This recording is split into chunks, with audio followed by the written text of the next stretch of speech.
ko mang malaman kung bakit pilit kong umiiwas sa'yo kahit hindi ko na talaga gusto eh. Gusto ko masabihin ko ba talaga? Oo, umiiwas ako sa'yo, naiilang ako sa'yo.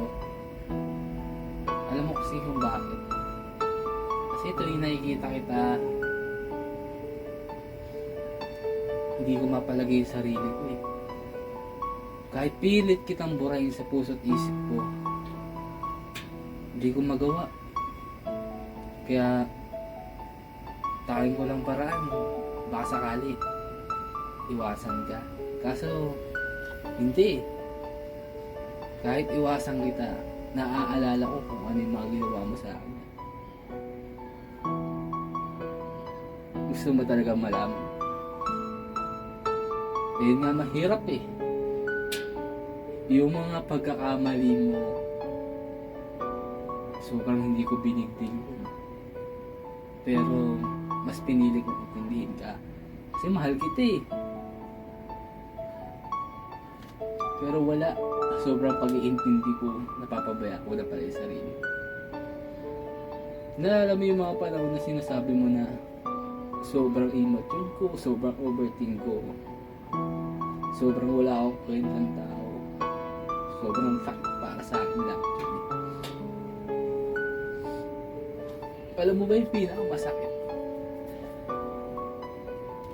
Yung tuwing hahabulin kita, nagmamakaawa ko sa'yo, lahat yung buwabalik sa isip ko. Pinipilit kong burahin lahat yun. Pinipilit kong maging okay. Pero pabalik-balik ko yung makikita kita. Nalala mo yung pagkakataon na mahabol ako sa'yo, pero anong ginawa mo? Pilit mo kong pinagtabo yan. Nagmamakaawa ko sa'yo, huwag mo ko iwan eh.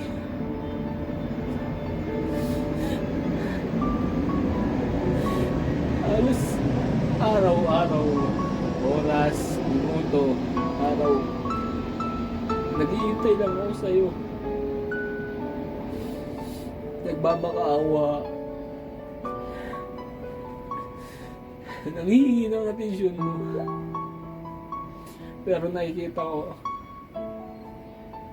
yung atensyon mo nasa iba. Samantalang ako ito nasasaktan.